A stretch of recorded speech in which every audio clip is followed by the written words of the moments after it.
Hi, I'm District 5 Salt Lake City Councilmember Darin Mano, and today I'm excited to be here with SLC TV to reintroduce a series I started last year called D5 Detours.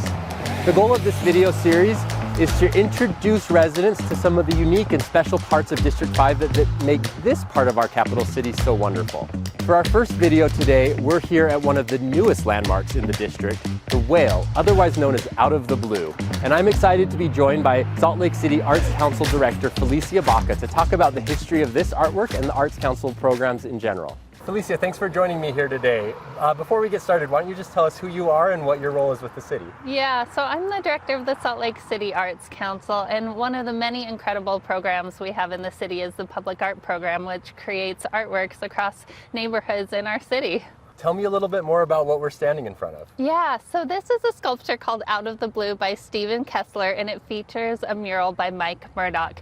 And over the past couple years, we worked with the East Liberty Park Community Organization and residents to survey them. And what we heard over and over about this neighborhood is the dynamic, eclectic, and welcoming nature of it. And so Stephen has translated that idea into Out of the Blue, which he calls 9th and 9th an unexpected community that's out of the blue. It bursts through our expectations, and it's a place that's a beacon amongst neighborhoods that welcomes people from all walks of life and backgrounds. And so really it's a sculpture about resilience, harmony, and belonging. How did we choose this site? How was it funded? Tell me a little bit more about the Public Art Program. Sure. So the Public Art Program dedicates 1.5% of capital improvement projects dollars each year to the construction of these site-specific artworks. And so we'll have that entire budget, and with a bunch of city employees and resident feedback,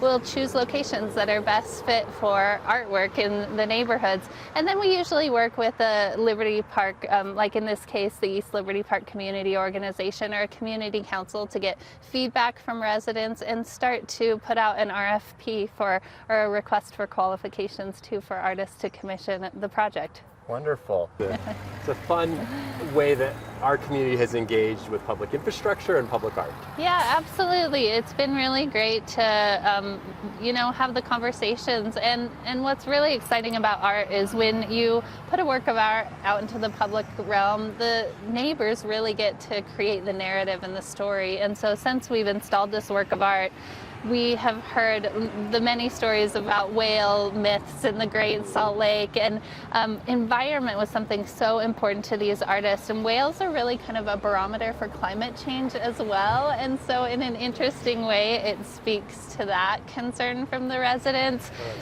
There's a child's game that has a whale as the sort of mascot for Salt Lake City for an unknown reason. Right? Just a coincidence. So we've been hearing all kinds of wonderful whale stories that since we've installed this.